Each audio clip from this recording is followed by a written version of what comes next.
आकारं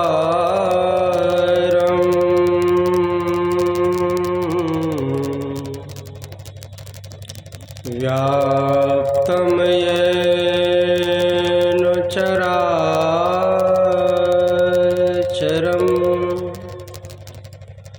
तत्पदं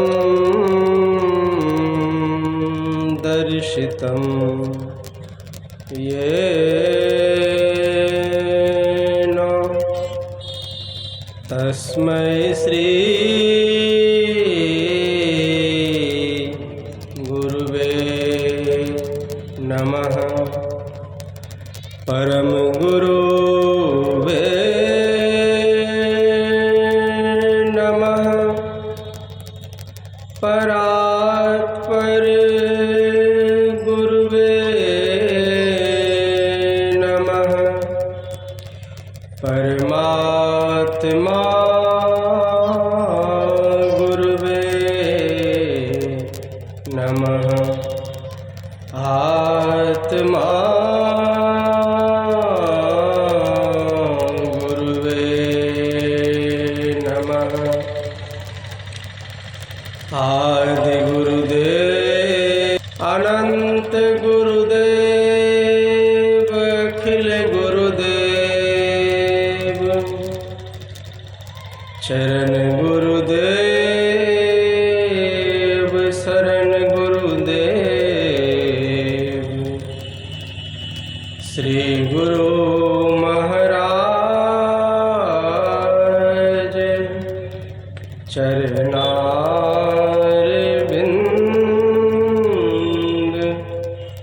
नमो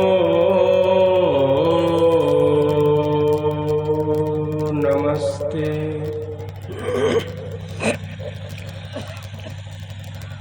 मंचासीन परम श्रद्धेय महात्मागण, भगवान बुद्ध का जब अंतिम समय आ गया था,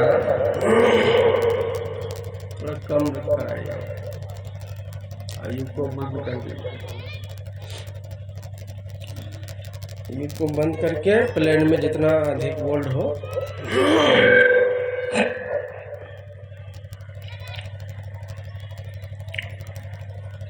तो कुछ घड़ी पहले ही उन्होंने ऐलान कर दिया कि अगर किसी को कोई चीज़ पूछना हो तो मुझसे पूछ सकता है, क्योंकि मैं चंद समय के बाद अपनी चेतना को समेट कर सदा के लिए ब्रह्म में लीन होने वाला हूँ।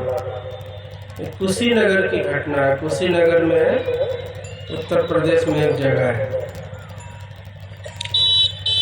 भगवान बुद्ध ऐसे आराम से बाईं करवट ऐसे लेट करके कहते हाथ में ऐसे रख के और बातचीत करते हुए शरीर त्याग दिया था, एकदम होश हवास में। शिष्य लोग बैठे हुए हैं। अब जैसे ही सुना कि भगवान जाने वाले हैं तो पूछना लोग भुला जाता है। ऐसे समय में क्या सवाल किया? ज़्यादा तो दर्द होती है कि बुद्ध चले जा रहे हैं हम सबों को छोड़। कुछ लोगों ने हिम्मत करके पूछा आखिरी समय जान के कोई आध्यात्मिक सवाल, लेकिन आनंद वहाँ पर नहीं था आसपास। तो भगवान ने कहा कि जो आदमी छाया के समान 40 वर्ष तक मेरे साथ में रहा, उसको अंतिम घड़ी में देख नहीं रहा हूँ, नजर नहीं आ रहा।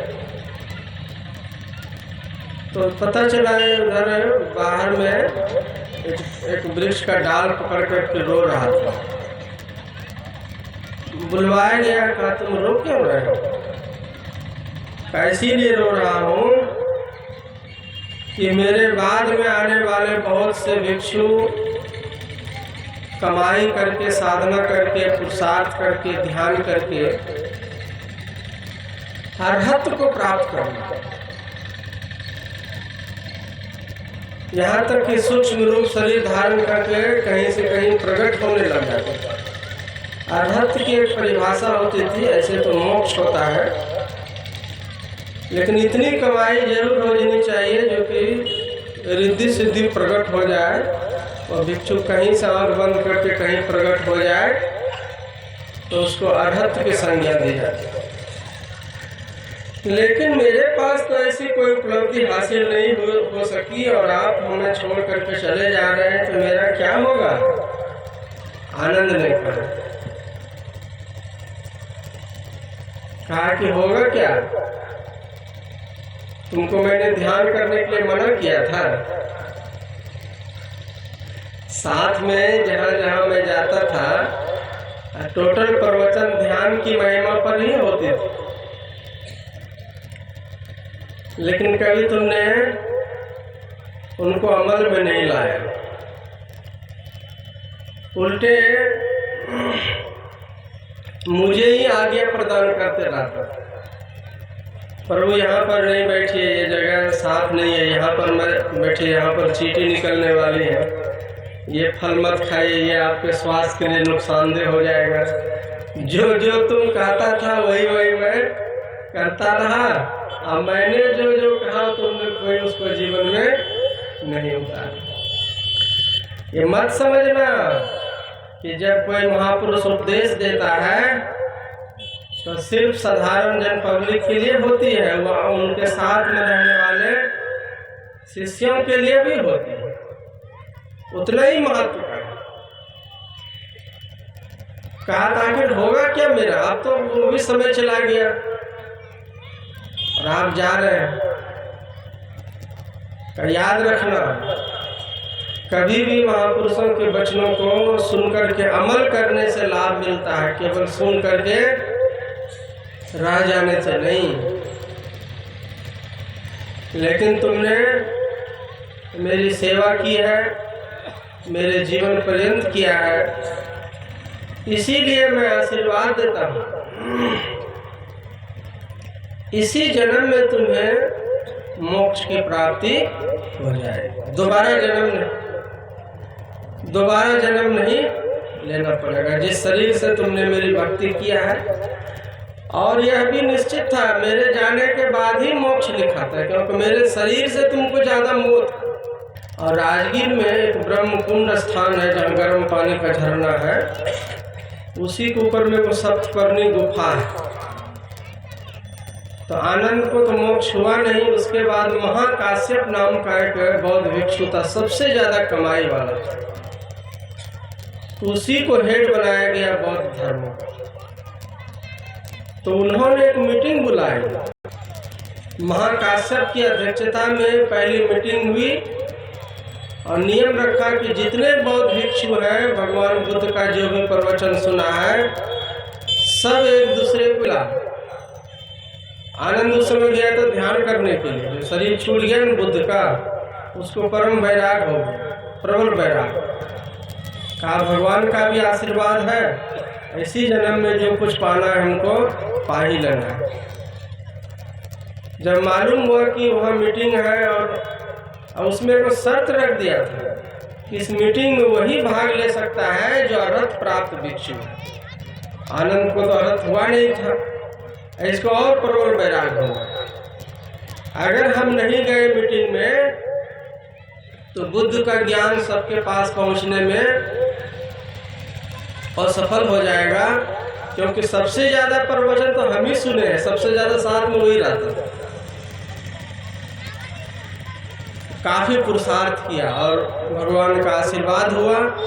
मीटिंग के डेट के पहले ही उसने अरहत को प्राप्त कर लिया और उस गुफा में जाकर गेट पर हाजिर हो गया। और उनकी आसनी लगा दी गई थी, दरबान गेट पर था, गुफा के गेट पर। कहा कि देखिए, मैं जानता हूँ कि आप आनंद है, भगवान बुद्ध के महान शिष्य हैं, बहुत चहेते रहे जीवन भर, और आपकी आसनी भी लगी हुई अंदर में मीटिंग की, जहाँ बैठने की जगह है। लेकिन ऐसे में डायरेक्ट जाने नहीं दूंगा आपको, जब तक कि आप प्रमाण नहीं दीजिएगा कि आप अरहत प्राप्त किए हैं, तो ऐसे जाने नहीं दूंगा। वहाँ सिर्फ अरहत प्राप्त भिक्षुओं को ही एंट्री है। कहा करना क्या होगा? करना बस यही है कि इस गुफा के द्वार पर आप अंतर्ध्यान होइए और जहाँ आसनी है वहीं जाकर के आपको प्रकट होना पड़ेगा। आनंद में तो शक्ति आ गई थी उस समय। फिर आंख बंद किया, वहां से अंतर ध्यान हुआ, जहां सब मीटिंग में बैठे थे उसके बीचे में जाकर के वो प्रकट हो गए। तो लोगों ने जाना कि नहीं, सचमुच इसने भी अर्हत प्राप्त कर लिया। कहने का मतलब क्या है, दुनिया में चाहे कुछ भी आदमी कर ले और गुरु की आज्ञा का पालन करके और बैठ करके साधना नहीं करे, तो गुरु का जो समुचित ज्ञान है, गुरु की जो शक्ति है, वह उनके अंदर में प्रकट नहीं हो पाती है। और गुरु और परमात्मा की शक्ति क्या है, वही अंतर ज्योति और अंतर्नाद, जिसके बदौलत आपकी दूरदर्शिता बढ़ती है। जहाँ बैठे आप जहाँ की बातों को सुन सकते हैं, वहाँ की बातों को जान सकते हैं आप। तो यह दो चीज है। ऐसी में एक विषय पर पाठ हुआ है कि जब आदमी के हृदय में प्रकाश आ जाता है तो क्या क्या होता है। हर चीज का नेगेटिव और पॉजिटिव प्रतिक्रिया होती है। अच्छा चीज आएगा, गुण आएगा तो खराब चीज निकलेगा ना वहां से। तो वही कहा कि अगुलूक जहाँ तहाँ लुकाने, काम क्रोध कैरव सक्षाने, मत्सर मान मोह मत चोरा, इनकर हुनर न कभी नहीं ओरा। काम क्रोध लोभ ईर्ष्या नफरत, यह सब कमने लगता है, यह सब गलने लगता है, यह सब मिटने लगता है। कब? जिसके हृदय में जो साधक प्रकाश मंडल में पहुंच जाता है, ज्ञान की ज्योति बढ़ गई। अब वह सब में परमात्मा का अंश देखने लग गया, तो नफरत किससे करेगा। काम क्रोध लोभ की फुर्सत ही नहीं, आत्मरस में वो मग्न हो जाता है। तो काम क्रोध लोभ किसको सताता है? जो केवल और केवल शरीर के ज्ञान में रहता है। जो आत्मज्ञान में प्रतिष्ठित होने लग जाता है तो शरीर भाव से तो ऊपर उठ जाता है। ये सब बहुत पीछे सब कुछ छूट जाता है। जैसे आप पूरब चलते हैं तो पश्चिम छूटता है। जब आप अच्छाई की तरफ में बढ़ते हैं तो आपके तरफ में बुराई की कमी आ जाती है, अपने आप आ जाएगी। उसको बुराई को अलग से भगाना नहीं पड़ेगा, सिर्फ अच्छाई के रास्ते पर डगर बढ़ाते जाना है। तो ऐसे महापुरुष का जो प्रकाश मंडल में पहुंचे हुए होते हैं, उनका जीवन कैसा हो जाता है? धर्म तड़ाव रूप विज्ञान ये पंकज विकसे विधिनाना, सुख संतोष विराग विवेका, वो धर्म का स्वरूप हो जाता है। उनके जीवन में सुख भी आता है और उसके जीवन में संतुष्टि भी होती है। जो पढ़ते हैं आठम जथा लाभ संतोषा, ये सिर्फ बाहरी संतोष की बात नहीं कहा गया है, परम संतोष की बात कहा गया। सुख तो अभी भी हम लोगों को है, ऐसा नहीं है संसार में सुख नहीं है। यहाँ दुख हुई है तो सुख मिश्रित दुख है, लेकिन जिस सुख की बात करता है परम सुख की बात, वास्तव में सुखी तब होता है जब इच्छाओं का नाश हो जाता है जीवन। और इच्छाएं कब नाश होती है? जब हम लोग विचार शून्य हो जाते हैं। इसीलिए कहा गया है कि सबसे पहले मानस जप कीजिए और गुरु महाराज के देखे हुए रूप को ख्याल में उतारिए। ऐसा ख्याल कीजिए कि गुरु महाराज हमारे सामने में आए हुए हैं और हम उनको देख रहे हैं, और गुरु महाराज भी हमको देख रहे हैं, हमको बहुत सा आशीर्वाद दे रहे हैं। ऐसी भावना से मानस ध्यान करना चाहिए। तो जिस व्यक्ति का आप ध्यान करते गुण है वो सब आपके अंदर में आना शुरू हो जाएगा, अपने आप आना शुरू हो। जैसे एकलव्य ने द्रोणाचार्य का ध्यान किया था ना, तो धनुष विद्या सीख गया। जिस व्यक्ति का ध्यान कीजिएगा उसका गुण आप में आना बहुत लाजमी बात है। संत सदगुरु का ध्यान किया जाता है ताकि आपका विचार इतना परम पवित्र हो जाए, इतना परम पवित्र हो जाए।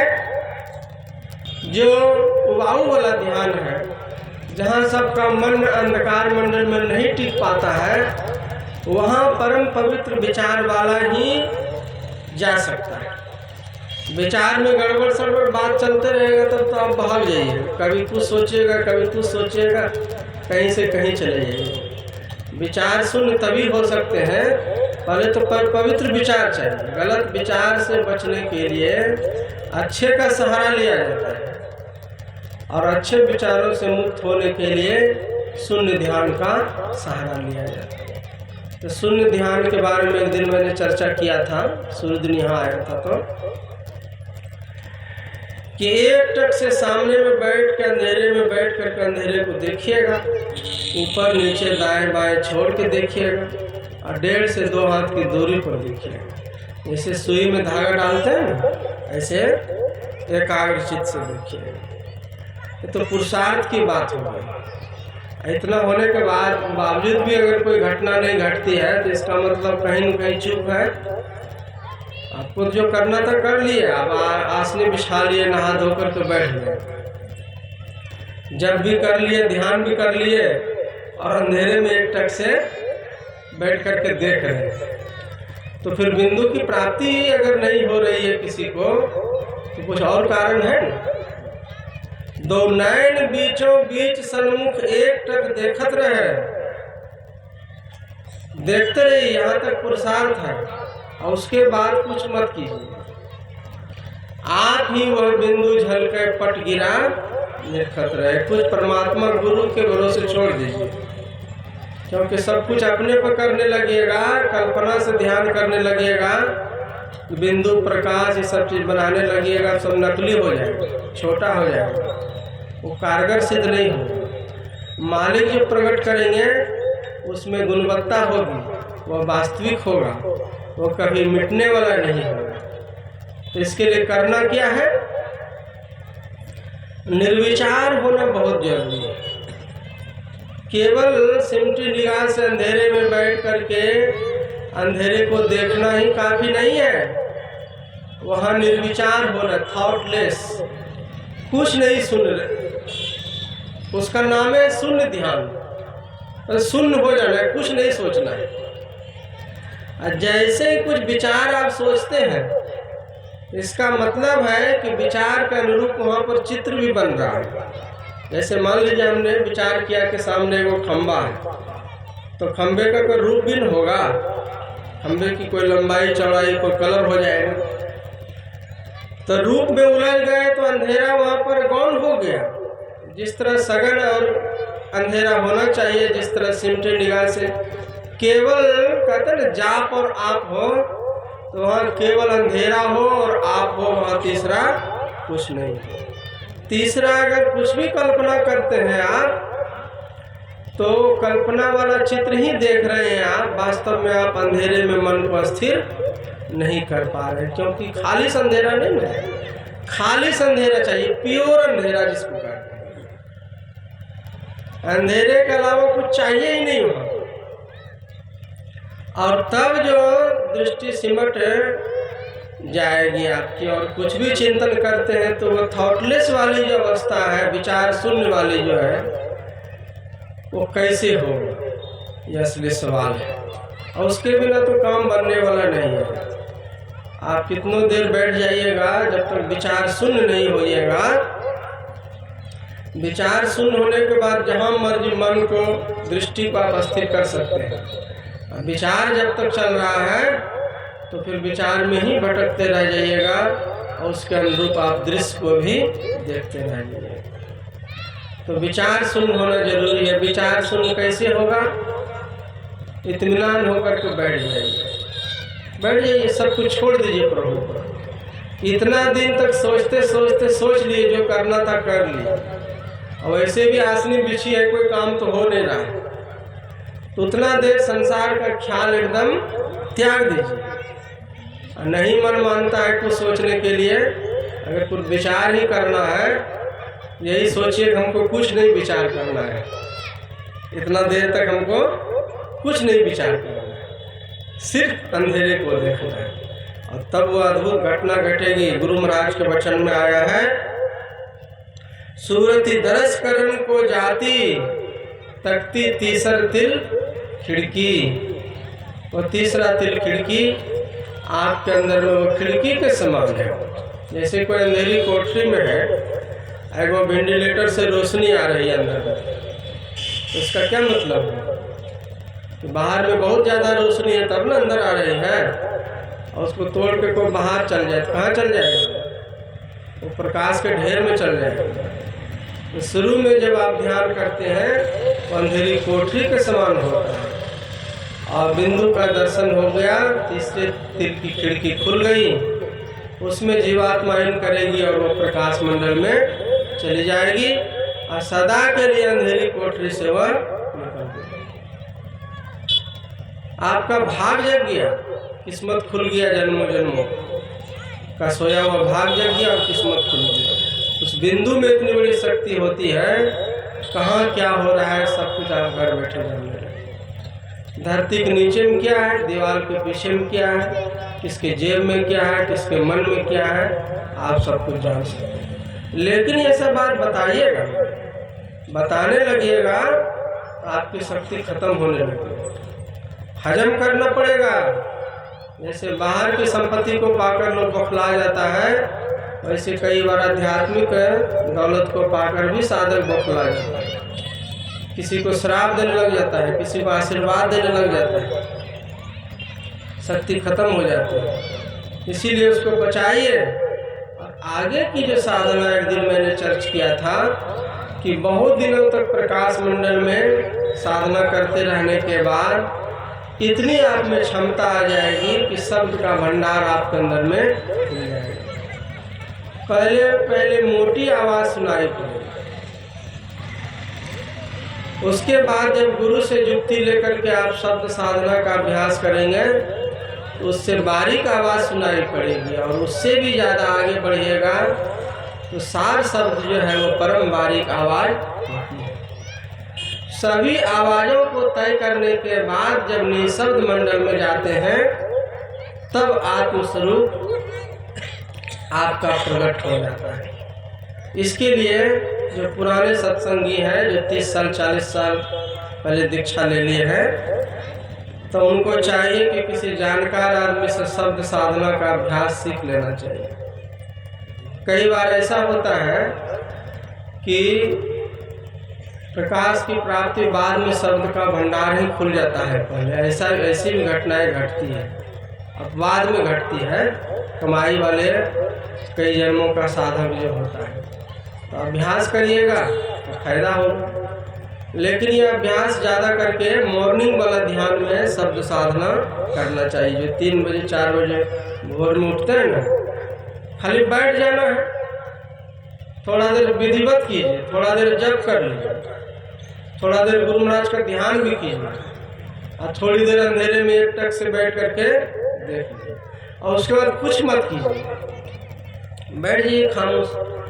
सिर्फ ख्याल कीजिए कि अंदर में कहीं से कोई आवाज़ तो नहीं आ रही, चाहे वो आवाज़ बारीक हो, महीन हो, दाईं तरफ से आवे, बाईं तरफ से आवे, सामने से आवे, कहीं से अगर कोई आवाज़ आ रही है अंदर में तो सिर्फ आवाज़ में ही मन को लगाना है।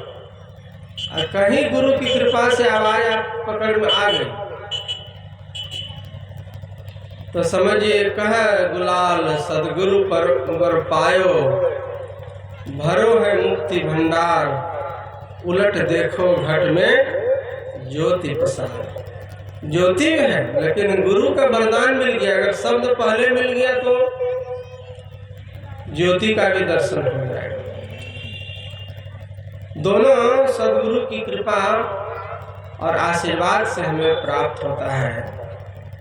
और उसका जीवन कैसे हो जाता है, जो सुन रहे थे, विगसी कमल कचनार, जैसे कचनार का फूल कई रूपों में विकसित होता है, वैसे साधक का जीवन हर्षित हो जाता है, आनंद मग्न हो जाता है, शांत चित्त हो जाता है। साधक को देखने का मतलब है कि चेहरे को पढ़ने से ही पता चल जाता है। अगर भीतर में शांति है, भीतर में जैसे टेंशन रहता, चेहरे पर नहीं पता चलता है टेंशन, तो वैसे जो ध्यानी आदमी होता है ना, तो उसके चेहरे पर भी भाव झलकता है। वो शांत रहेगा, कूल रहेगा, विक्षिप्त टेंशन में नहीं रहेगा और अंतर्मुखी स्वभाव का भी हो। ये सब लक्षण है, ये बाहर में पता चल जाता है। तो कहने का मतलब इसके लिए रोज ध्यान की जरूरत है, विनम्रता और सहनशीलता की जरूरत है, सदाचार और शिष्टाचार की जरूरत है, क्षमा की भावना की जरूरत है। संसार में बहुत से लोग मिलेंगे, अगर आप सबसे उलझते रहिएगा, सबसे बदले की भावना रखिएगा तो आपका मन ध्यान में नहीं लगेगा। सबको नज़रअंदाज करते हुए एक लक्ष्य रखिए कि जीवन क्षणिक है और इसमें हमको कुछ करके इस दुनिया से जाना है। जब आप भगवान के घर जाएंगे तो भगवान ये नहीं पूछेगा कि 10 बीघा जमीन खरीदा कि नहीं खरीदा, मकान कैगो बनाया था, गया था दुनिया में, पड़ोसी से कै बार केस मुकदमा लड़ाई किया था, कुछ नहीं पूछेगा। पूछेगा कि तुमने तमाम झमेलों को झेलते हुए भक्ति किया कि नहीं किया। सुख दुख तो सबके जीवन में आता है, किसके जीवन में क्या नहीं है। और अपने कमाई के अनुसार, मेहनत के अनुसार सबके पास संपत्ति भी है, व्यवस्था भी है, लेकिन इस व्यवस्था का मोल नहीं है। इस व्यवस्था में रहकर तो भजन करने का मोल है। इसी के लिए यहाँ पर हमारे आदरणीय घनश्याम बाबा हर साल की भांति इस साल भी 1 महीने का ध्यान शिविर का आयोजन यहाँ करवाया। और आप जानते हैं कल तो विशेष 2 दिन का आयोजन है, लेकिन ध्यान शिविर का मूल रूप से समाप्ति आज ही है। आज ही है ना। तो ध्यान शिविर की समाप्ति हो रही है, ध्यान की समाप्ति नहीं हो रही। मत समझिएगा कि ध्यान खत्म हो गया। ध्यान निरंतर करते रहना, ध्यान में मन लगे, इसी के लिए ये बाबा लोग आयोजन करते रहते हैं। हर आश्रम में होता है, अपनी क्षमता के अनुसार हर आश्रम में होता है। तो उसको बढ़ाते रहना, बढ़ाते बढ़ाते जब आपका ऐसा संस्कार जग जाएगा, ऐसा वैराग्य मन में हो जाएगा, तो सारी आध्यात्मिक दौलत जो जो गुरु महाराज ने शास्त्र में लिखा है, गुरु महाराज के प्रवचन में पढ़ते हैं, वो हम सब में प्रकट होने की सारी संभावना है। सिर्फ और सिर्फ मनोयोग पूर्वक समय देने की जरूरत है। और इसको जो इसके जो बाकी जो अंग है उसको बारीकी से समझने की जरूरत है। जैसे कोई बच्चा बढ़ता है ना, तो ऐसा नहीं कि कभी हाथ बढ़ गया, दूसरे दिन पैर बढ़ गया, 6 महीने के बाद माथा बढ़ गया, ऐसे नहीं होता। सभी अंग एक साथ बढ़ता है। इसके भी विधि है जो सभी तमाम आदमी को मिला करके चलता है। आप किसी का दिल दुखा देते हैं, अपनी बोली से कड़वा वचन भी बोल देते हैं, तो हो सकता है कि आपको उस दिन ध्यान में मन नहीं लगेगा, उसका रिएक्शन में आएगा। तो जो सबको मिला करके चलता है, सदाचार शिष्टाचार का पालन करता है, वही ध्यान में आगे बढ़ता है। यही आप लोगों की सेवा में कहा। बोलिए प्रेम से श्री सद्गुरु